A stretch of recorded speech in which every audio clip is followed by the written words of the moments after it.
Eh, para las personas que habían tenido problemas con las notas porque los habían sacado del grupo, que creo que era María Paula y Ronnie, que normalmente no se conectan, pero que ven las clases de forma asincrónica. Entonces, que si ven este video, que sepan que ya logramos como que recuperaron las notas. Entonces, de momento todo está bien.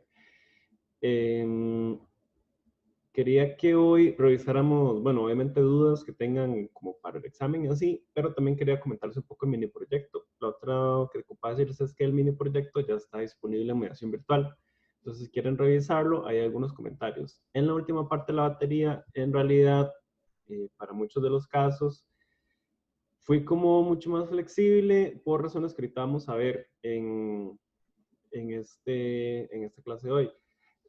Lo que pasó también es que tal vez algunas de las partes de este experimento de baterías tal vez eran un poco conceptualmente más profundos y entonces pienso que para la próxima quizás lo vamos a hacer como con más acompañamiento.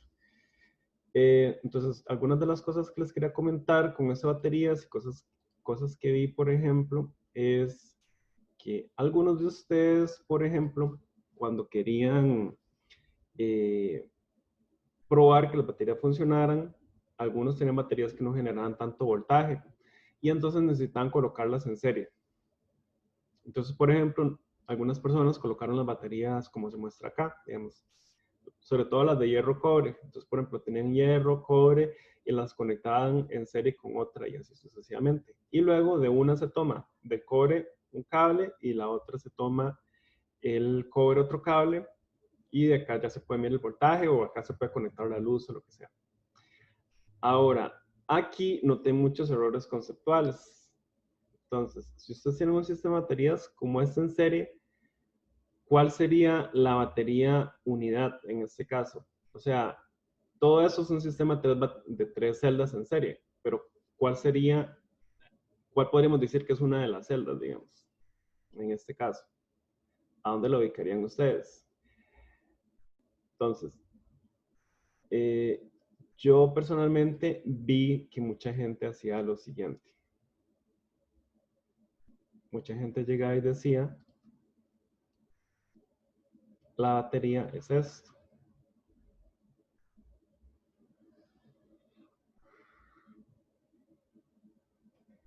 Y entonces me representaban la batería de la siguiente forma. Me decían entonces que la batería era esto.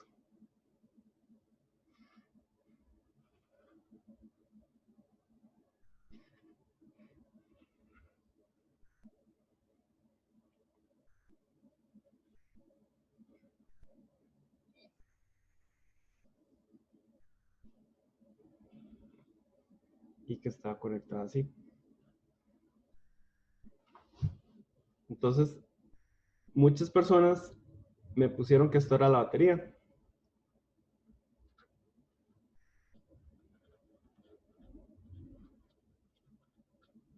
Pregunta, ¿están de acuerdo con que esto es la batería? La unidad base de este sistema en serie.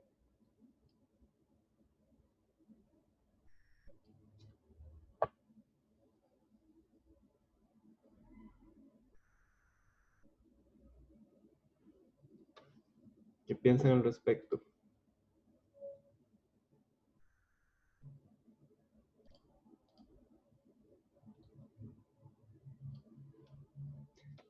Pensemos en cuáles eran las condiciones que tenía normalmente para tener una batería. Entonces, recordemos que en una batería, para completar el circuito, teníamos migración de electrones, ¿verdad? Los electrones iban a migrar a través de, ya sea en una dirección o en la otra, a través del cable, ¿verdad? Por acá pasan los electrones. ¿Qué ocupábamos para completar cerrar el circuito en una batería?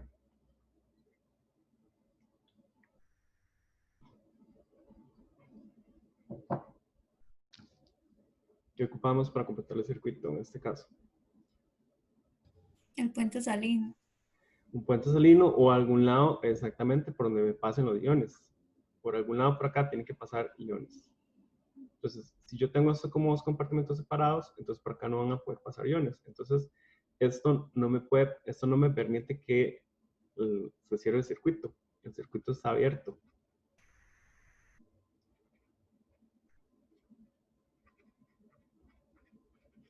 Entonces, aunque yo tenga un sistema en serie, la unidad base de la batería siempre va a seguir siendo una de estas celdas. Entonces, esta es una batería. Luego, esta otra es otra batería. Y esta otra es otra batería. Entonces, esas son las tres baterías que están ahí. Entonces, ¿por qué? Porque por acá es por donde van a pasar los iones.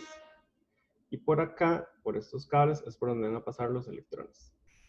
Entonces, esa es la unidad mínima que sí permite que forme una batería, en realidad. Aunque yo tenga sistema en serie y demás, la batería sigue siendo una de estas celdas. Entonces, para tener cuidado con esa representación de las baterías. Entonces, eso por un lado. Luego, vamos a revisar cada uno de los tipos de baterías que ustedes tenían. Entonces, una de las opciones de baterías eran las baterías aluminio-aire.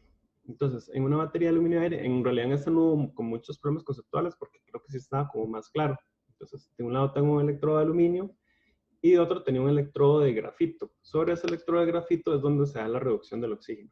Entonces, en realidad, ese electrodo de grafito absorbe oxígeno, pero a la vez está en disolución y permite llevar a cabo esa reducción. Entonces, en ese caso, las reacciones eran dos. Aluminio, ¿verdad? De un lado que se oxida y del otro lado el oxígeno que se reduce. Y para formar iones OH-. De hecho, esto se realiza se pedía que se utilizara potasa como electrolito, o al menos un poco de potasa. Entonces, se puede usar potasa o se puede utilizar un medio neutro. Pero en ambos casos normalmente se genera iones OH-. Y entonces la reacción neta sería algo como esto. Aunque en realidad en medio básico es más correcto decir que la reacción es esta que está aquí abajo. Entonces, aluminio reacciona con iones OH para formar hidróxido de aluminio. Entonces, eso me da un voltaje un poquito diferente. En realidad, esta es la reacción más correcta para medio básico. Entonces, eso por un lado, la batería aluminio-aire, yo creo que está bastante clara. Sin embargo, luego venimos a lo que era la batería aluminio-cobre. Entonces, la batería aluminio-cobre, ustedes tenían un sistema como este de acá. Entonces, tenía esto, tenía de un lado cobre y del otro lado tenía aluminio.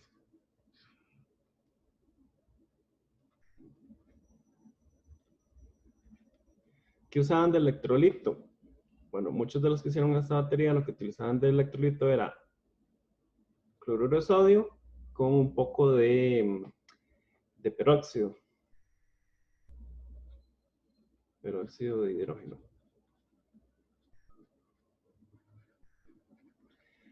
Entonces mucha gente me dibujó que la batería funcionaba de la siguiente forma. Decían que el aluminio se disuelve y que después acá el cobre más 2 se deposita sobre el electrodo de cobre. Ahora, viendo este funcionamiento de la batería que ustedes me escribieron acá, algunos de ustedes, ¿cuál sería un problema que ustedes podrían ver en una batería como esta?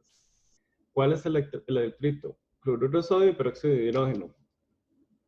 Entonces, ¿qué cosa ven ahí como que no les calza?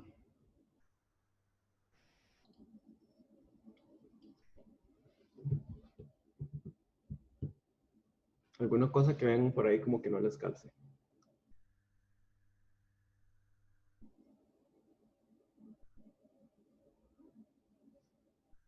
A ver si alguien da en el clavo.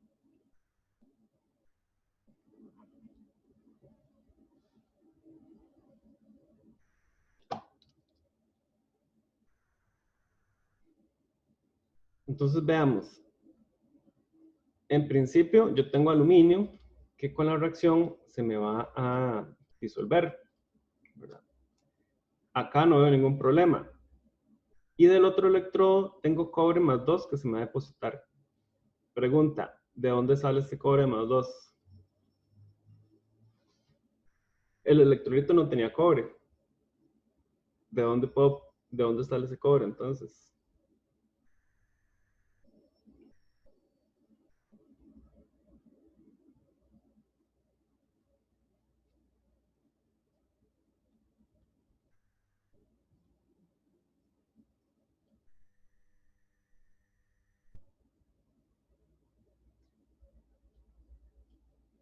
Entonces vean que en realidad cuando yo estoy analizando un sistema, es bueno que yo me cuestione como cada una de las partes de ese sistema, ¿verdad? ¿Por qué? Porque en realidad acá, lo, dice Gabriel, profe, lo que se deposita sobre el electrodo no es cobre sólido. Sí, se deposita, o sea, tengo que tener cobre más 2 que se reduzca y se deposite como cobre cero, ¿verdad? Pero para eso, para que ocurra esa reacción de reducción, tengo que tener cobre más 2 en disolución. Y yo no le agregué a la batería cobre más 2. Entonces, no hay cobre que me pueda sostener esta reacción. La batería no me puede dar corriente si no hay cobre en disolución. Entonces, la pregunta es, ¿de dónde sale la corriente?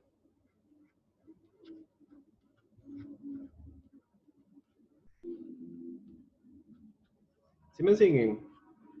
O sea, si no tengo este cobre en disolución, no va a haber reducción. El cobre tiene que reducirse sobre el electrodo. De cobre más 2 a cobre cero.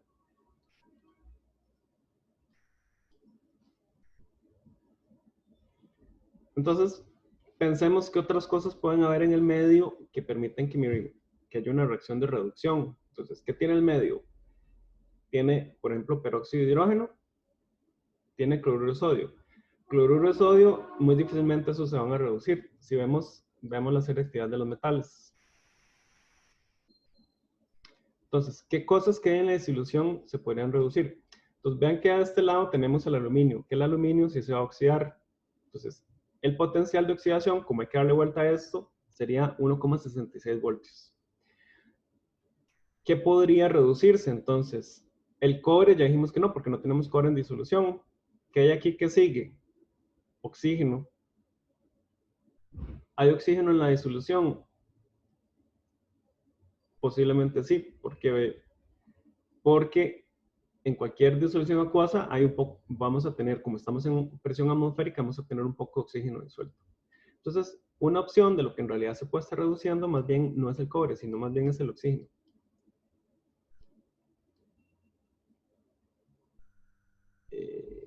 Entonces, como este cobre más 2 no se puede estar depositando acá, entonces, por un lado, tenemos la oxidación del aluminio, pero por otro lado tenemos, digamos, dos opciones. Una opción es que sea el oxígeno el que en realidad se está reduciendo, otra opción es que se esté reduciendo el peróxido para formar iones hidroxi. Cualquiera de estas dos opciones en realidad es posible. Esta en realidad no logra encontrar cuánto es el voltaje de esta reacción. Entonces, yo diría que una de las más probables es en realidad de esta reducción del oxígeno.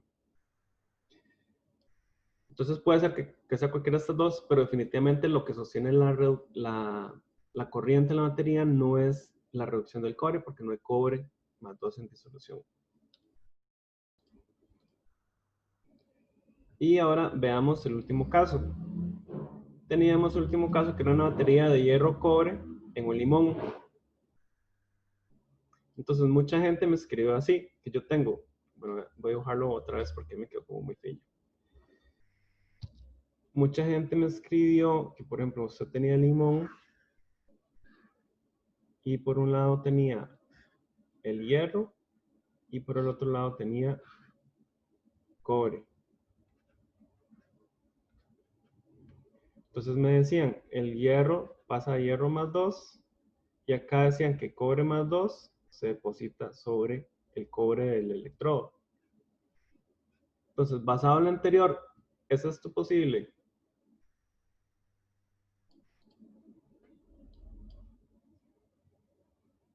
¿Sería posible que esta reacción suceda en el limón?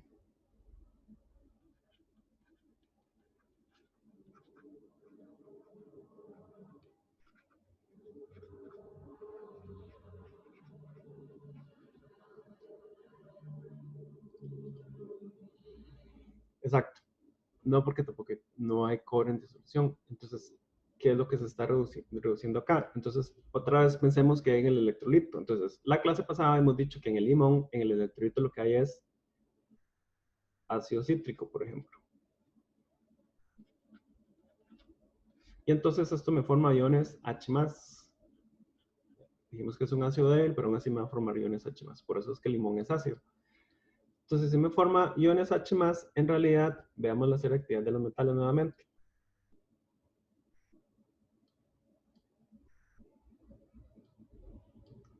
Si tengo iones H+, pueden reducirse para producir hidrógeno gaseoso. Eso tiene un potencial de 0. Entonces, por un lado, tenemos el hierro, ¿verdad? Que el hierro cuando se oxida tiene un potencial de 0,45 y el hidrógeno cuando se reduce un potencial de 0. Entonces, esperaríamos que esta batería nos dé un voltaje de más o menos 0,45 voltios.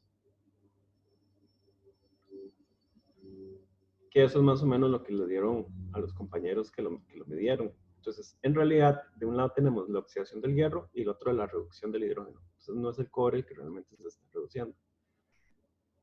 Hubo algunos compañeros que no usaron un limón, sino que lo que usaron fue, la batería la hicieron con agua de sal en lugar de un limón. En esos casos, otra vez, como no hay ácido y como tampoco hay cobre, muy posiblemente otra vez lo que se reduce en realidad es el oxígeno en la batería, cuando lo que utilizo es cloruro de sodio, nada más. Tengo cloruro de sodio, pero también tengo oxígeno disuelto en la disolución. Y entonces ese oxígeno es el que en realidad se puede reducir ahí. Entonces esto es para que vean que un poco la moraleja en estos experimentos es que a veces lo que parece a primera vista la opción correcta o lo que está sucediendo siempre es bueno, y eso es muy típico en ciencia, siempre es bueno cuestionarse 2 veces la interpretación que uno está haciendo y pensar cada paso de lo que uno está afirmando, digamos. Si uno se pone a pensar, dice, cobre se reduce sobre el electrodo. Bueno, pero ¿dónde sale ese cobre? Porque yo no le estoy echando cobre de la disolución. Entonces, un poco eso es como lo que hay que tratar de tener claro en este tipo de problemas. Y es un poco como se desarrolla también la ciencia usualmente, ¿verdad? Y es que yo primero pienso una hipótesis y luego veo a ver si es cierto o si no es cierto, ¿verdad? Y entonces comienzo a revisar, bueno, esta hipótesis no sirve porque no tengo el cobre, entonces, ¿qué más puede estar sucediendo? ¿Qué tengo en disolución? Entonces, es un poco de parte del ejercicio científico de estar cuestionando lo que estoy haciendo, ¿verdad? A final de cuentas. Entonces, eso era lo que quería revisar en cuanto a mini proyecto. Sin embargo, como yo sé que es algo más complejo, digamos, no tomé eso tanto en cuenta, pero sí me parece importante como tenerlo claro y aclarar que, sobre todo en estos dos tipos de baterías que tienen ese cobre ahí, que en realidad el cobre no está reaccionando, ¿verdad?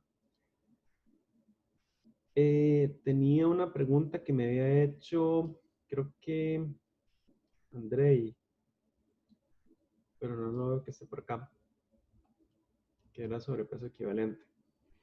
No sé si alguien más tiene alguna pregunta por ahí de algún ejercicio o de la materia o algo que necesite aclararse para el examen.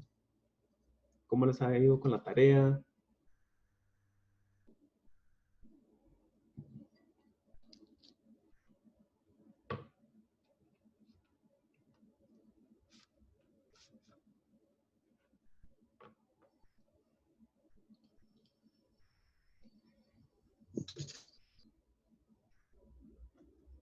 Dice Gabriel que tiene dudas, pero son similares a este ejercicio.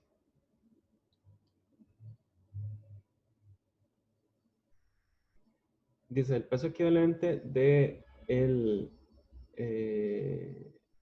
clorato de potasio, si reacciona formando cloro, sería. Entonces, para este tipo de problemas, tengo que pensar en cuál es la reacción y tenerla balanceada. Entonces, yo digo KClO3, bueno, voy a ponerlo sin el K, nada más, ClO3 menos, que me forma Cl2, ¿verdad? Entonces, lo primero que voy a hacer es poner acá un 2 de frente, para tener 2 cloros de cada lado. Y entonces voy a hacer, acá tengo 3 O menos, entonces voy a hacer más 3H2O. Y ahora tengo 6 hidrógenos, entonces voy a poner acá 6H más. Por cierto, tengo que ver cuáles son los estados de oxidación. 3 por menos 2, menos 6. Entonces quiere decir que el cloro está como más 5. Y aquí está como 0. Entonces quiere decir que hay una transferencia de 5 electrones, pero como son 2 cloros, entonces serían 10 electrones. Entonces pongo acá más 10 menos.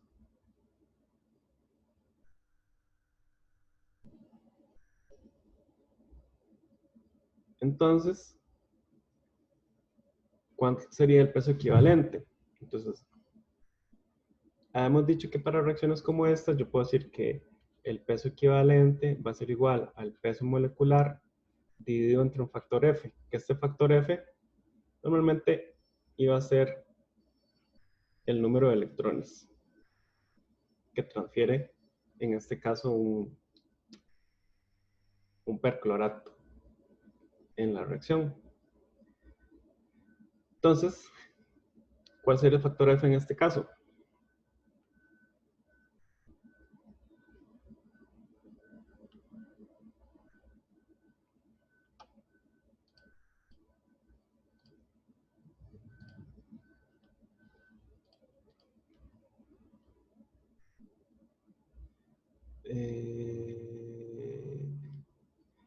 Pero no tiene 6 oxígenos en los reactivos, pregunta Gabriel.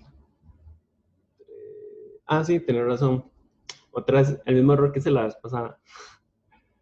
Cierto, cierto. Voy otra vez. No sé por qué siempre los cuento mal. 6, acá sería un 6 más bien. Y acá 12, entonces en realidad aquí serían 12. Perdón. Que dicha que me avisaron. ¿Cuánto sería el factor F en este caso entonces?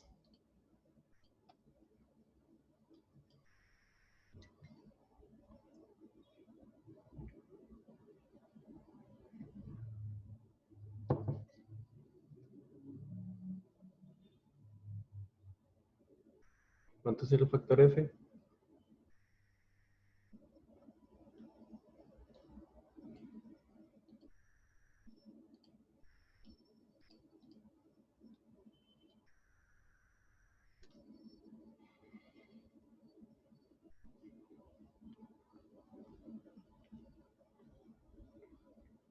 Dice Bianca que 10.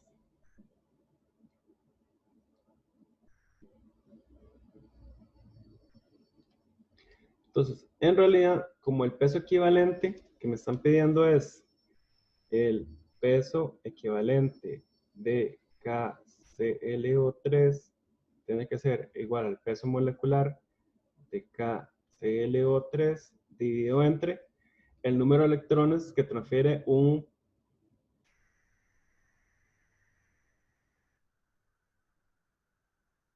KClO3, o sea, un cloro en este caso, digamos.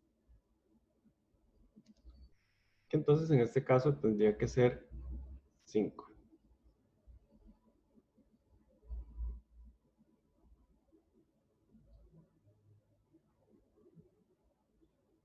Entonces tendría que ser el peso molecular dividido entre 5. Si lo hacemos con el otro método, con el método largo, sería de la siguiente forma. Yo digo, un peso molecular de KClO3.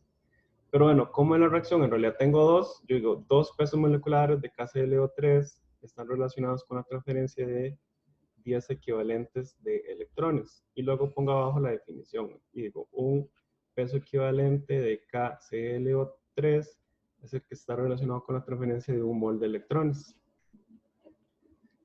Entonces, si hago la multiplicación cruzada de esto, me queda lo mismo, que un peso equivalente de KClO3 va a ser igual a un peso molecular de KClO3 y me quedé aquí 10 y aquí 2.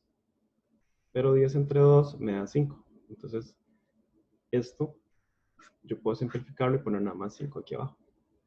Me quedaría 5 equivalentes por mol. Entonces, con ambas metodologías, llego a la conclusión de que son 5. Entonces, ¿cuál sería la opción correcta en este caso? Tendríamos que dividir 122.55 entre 5. ¿Cuánto me da? 122.55 dividido entre 5. Eso me da 24,51. Sí, entonces, al parecer, la respuesta, el que contestó esto la tenía buena. Aquí dice que la respuesta correcta es 12,255, pero en realidad eso está incorrecto. Entonces, si alguien tuvo problemas con esta pregunta, en realidad esta pregunta está mal acá. De hecho, voy a tomar el screenshot y se lo mando a María de una vez. Profe, yo le he mandado reclamos a María Esther, pero nunca me ha respondido. Voy a decirle. ¿Quién me está hablando? Es Alvin. Sergio. Sergio. Voy a decirle a María Esther. Sergio, voy a apuntarlo para que no se me olvide.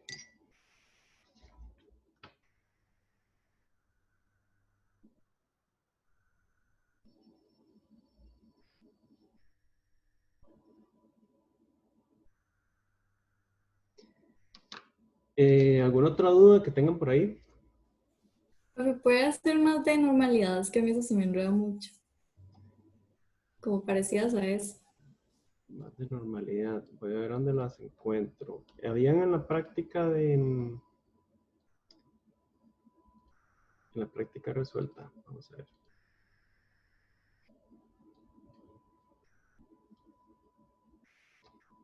Por acá tengo la práctica. Equilibrio base, valoraciones, no. Electroquímica, potenciometría, equilibrio heterogéneo. Profe,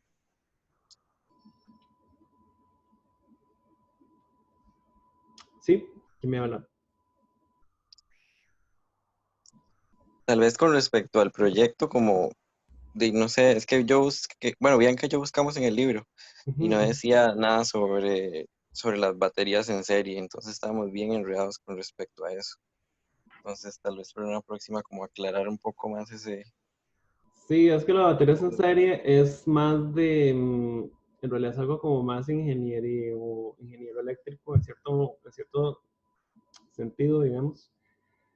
Pero sí, sí, de hecho estoy de acuerdo. Creo que la próxima vez que hagamos la actividad, sí me parece que puede ayudar a aclarar, pero también puede ayudar a, si no le damos la suficiente guía, puede ayudar tal vez inclusive también a enredar.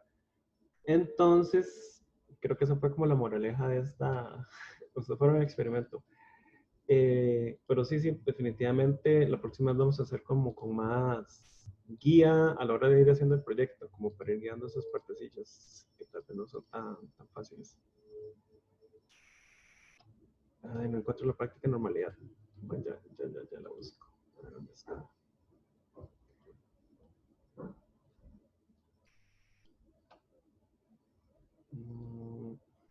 Pero igual por eso como que esas partes se las califiqué muy suave. En realidad no les bajé por haber puesto que era el cobre. En realidad, por lo mismo, por ser como más complicado, no lo tomé en cuenta en realidad. ¿Hay alguna práctica de normalidad? Ahora que me pregunto, porque no veo.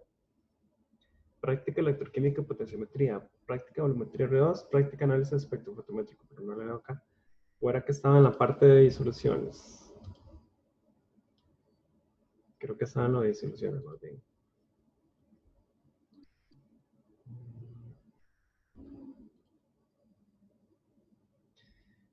Práctica de incertidumbres, práctica de cálculo de concentraciones. Creo que eran esas en las que más bien estaba.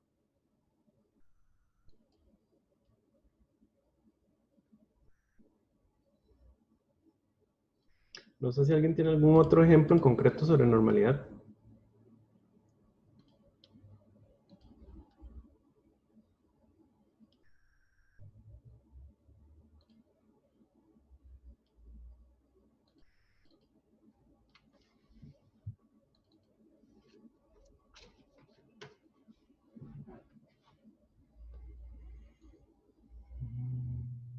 Creo que eso se veía.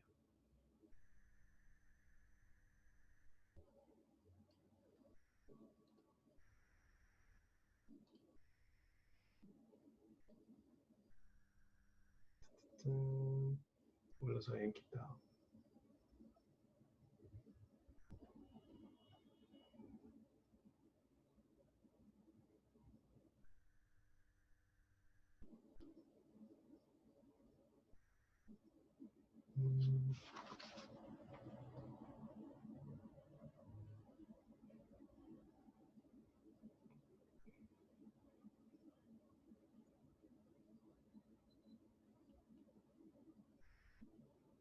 Para conocer la concentración de una solución de HCl. Bueno, no, eso no es como muy complicado.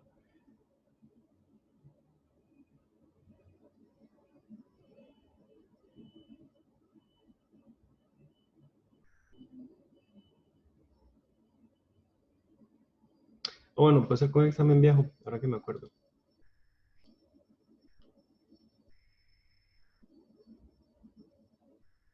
En los exámenes viejos sí vienen bastantes veces.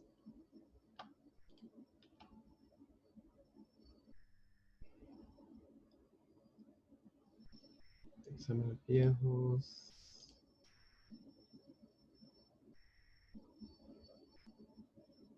Ah, pero esos son de 2017. Voy.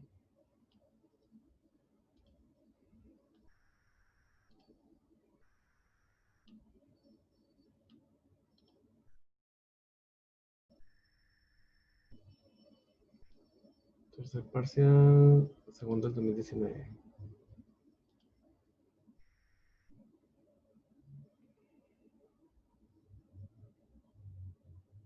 Creo que tal vez en este.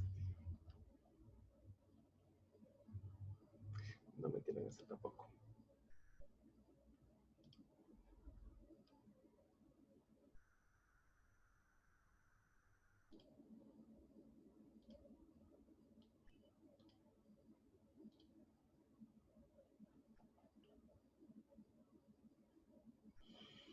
Tercer parcial, 2019.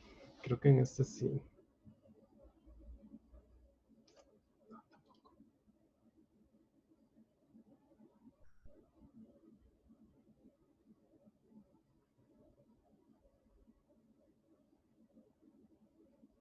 Profe, yo tengo una, pero voy a ver si les la puedo mandar por el chat, como la foto. Ok. Aquí ya me encontré unas por aquello. Como 1000 años buscando yo aquí. A ver. Creo que ahora sí.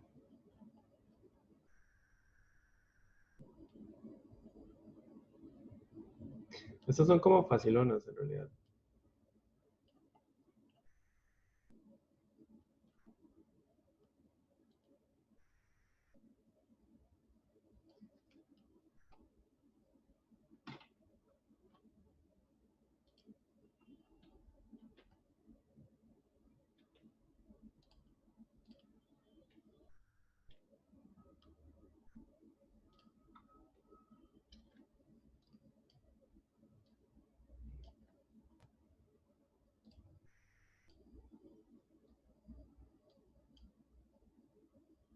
A ver. ¿Qué hacer? Así. Entonces, esto es un examen viejo. Dice, se preparó una solución de SN más 2, 0,030 mol por litro para ser utilizada como agente reductor auxiliar en la terminación de hierro por dicromatometría. De acuerdo con la reacción mostrada, la concentración de disolución de SN más 2 expresada como normalidad es de...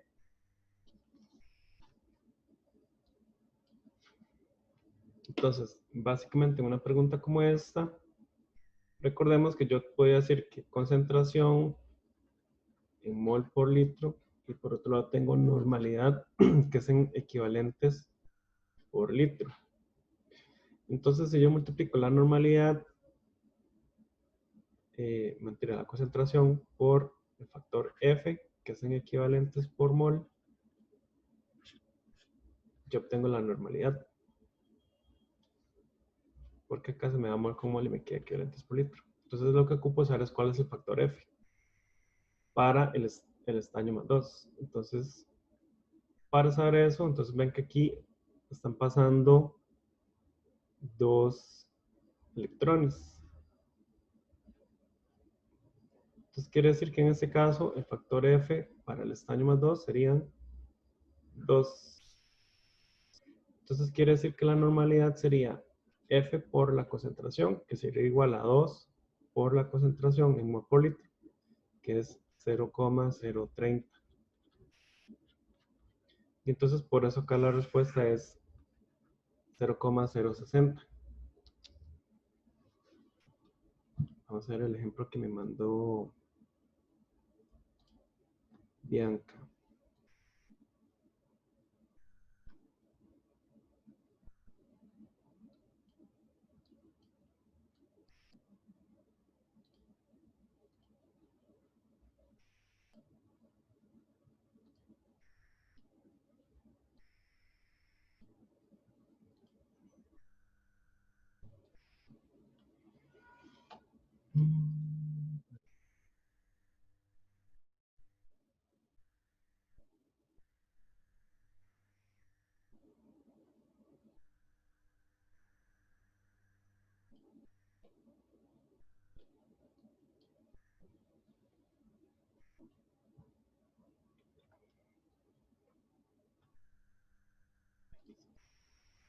¿Será que es esta? Copiar. Control V.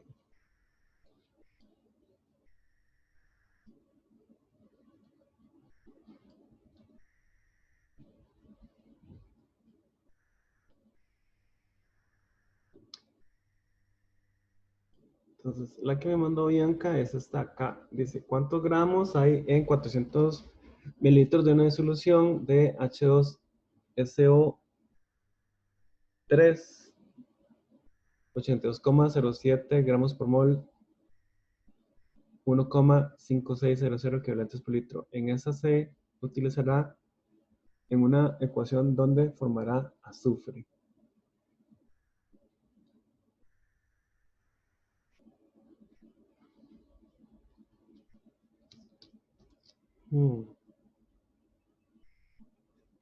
H2SO3.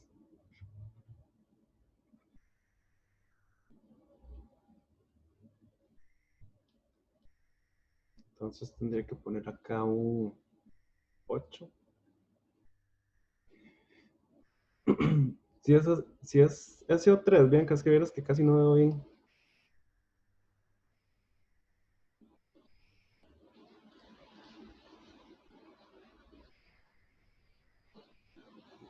Que sí es 3. Ok, perfecto. Entonces, vean que me están diciendo que se utiliza una reacción donde formará azufre. Entonces, tengo que ver primero cuál es el estado de oxidación del azufre acá. Será 3 por menos 2, menos 6.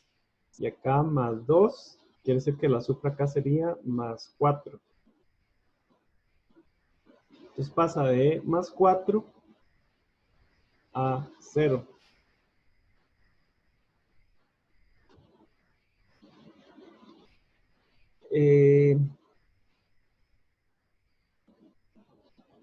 Pero acá en total, entonces, habría una transferencia de 8 por 4 por 8, 32 sería, ¿verdad?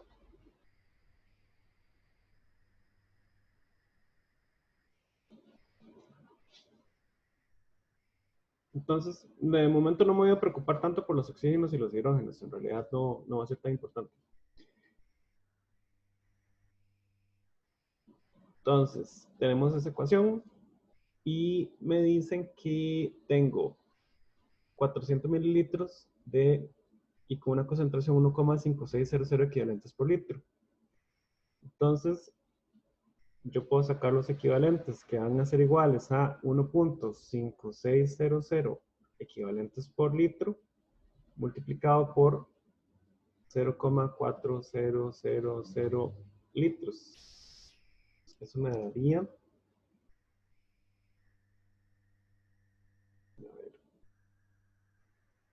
1,56 por 0,4 me da 0,624.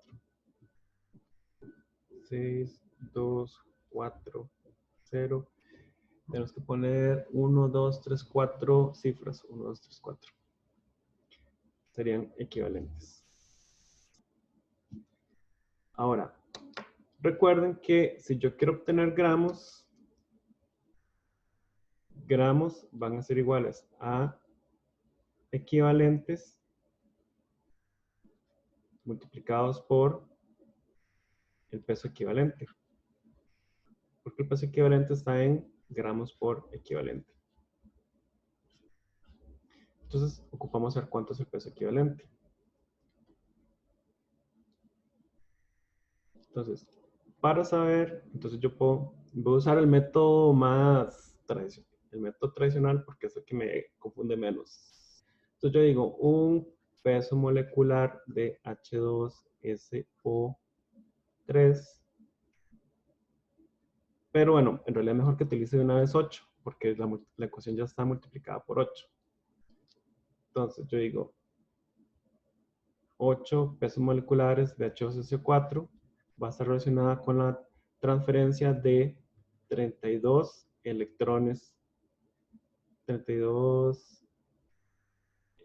equivalentes de electrones.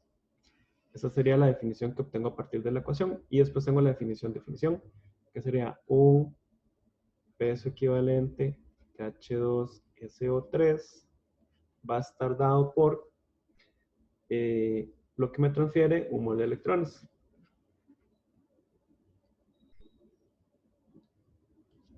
Entonces, ¿qué me va a quedar al final de cuentas? Que un peso equivalente de H2SO3 va a ser igual al peso molecular de H2SO3 por 8 dividido entre 32. 30, ¿cómo era? 4 por... Ya se me olvidaron las tablas. ¿Cuánto sería? 32 dividido entre 8. Ayuda, por favor.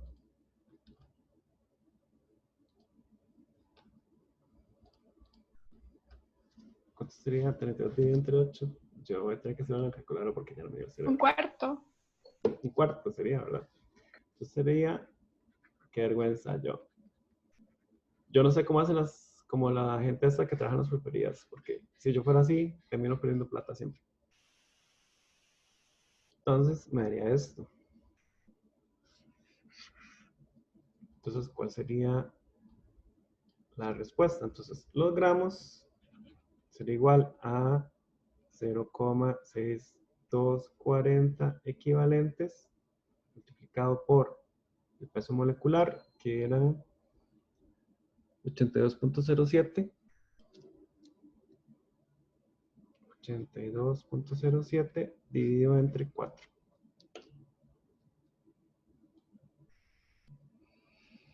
¿Cuánto me da eso? Esto por 82.07 dividido entre 4. Me da 12,80.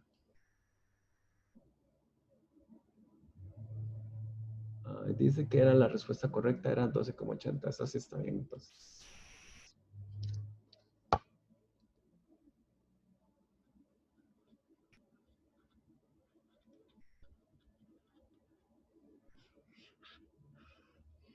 Si me siguen con esas dudas.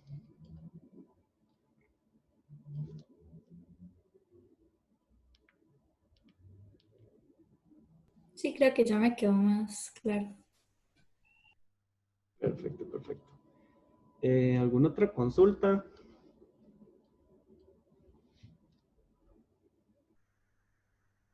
¿Alguna otra duda?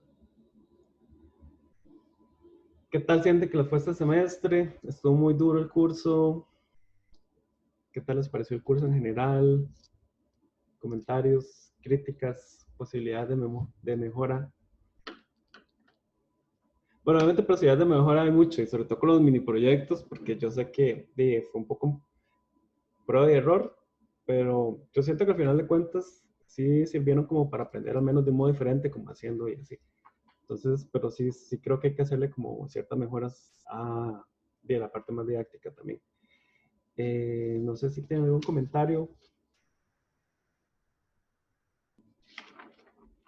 Estamos súper abiertos a críticas.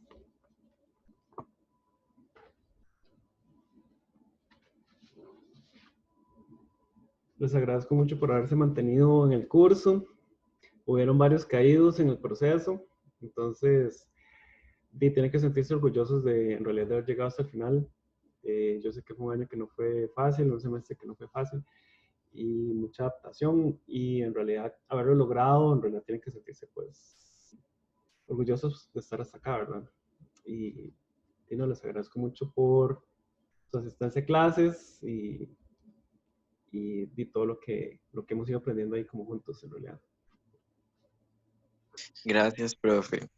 Una última pregunta, profe. ¿Cuál era la pregunta que era apelable? La pregunta que era pelable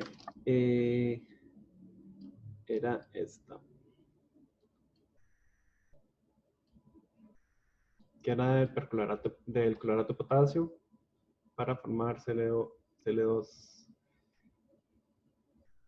que la respuesta era, en realidad, ¿cuál era la respuesta? Ya no me acuerdo.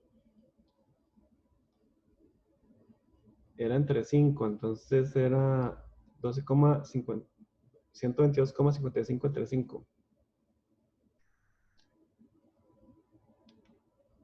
O sea, como está marcada ahí, creo que en realidad está bien, pero la respuesta sí que eran 12,255, que eso en realidad está incorrecto. Perfecto, profe. Muchas gracias. Con mucho gusto. No sé si tiene más consultas, alguna otra duda.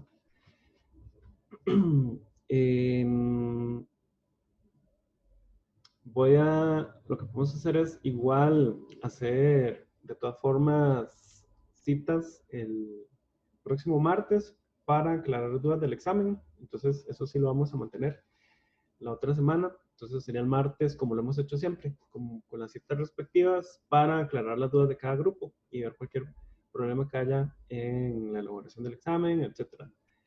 Y básicamente, sí, básicamente sería eso. Sería como nuestra última, digamos, consultoría o tutoría en ese caso. Y después de eso, apenas están las notas, se las voy a estar subiendo en mediación. Entonces yo les subo las notas y les aviso por un correo para que estén atentos ahí de las notas finales. Y creo que eso sería entonces por hoy. Hoy se habilita el examen, profe. Hoy se estaría habilitando o sea, a las 12 de medianoche.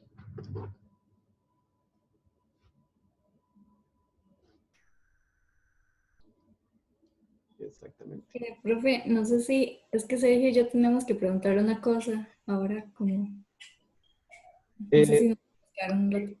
si gustan, cuando todo mundo, cuando terminemos así, si ya no, las demás gente no tiene preguntas, se pueden quedar y entonces de una vez conversamos. Ok. Bueno, perfecto. Entonces damos la clase terminada por acá, entonces por hoy. Muchas gracias. Y entonces me quedo con Sergio y con Bianca. Gracias, profe. Bueno, hasta luego.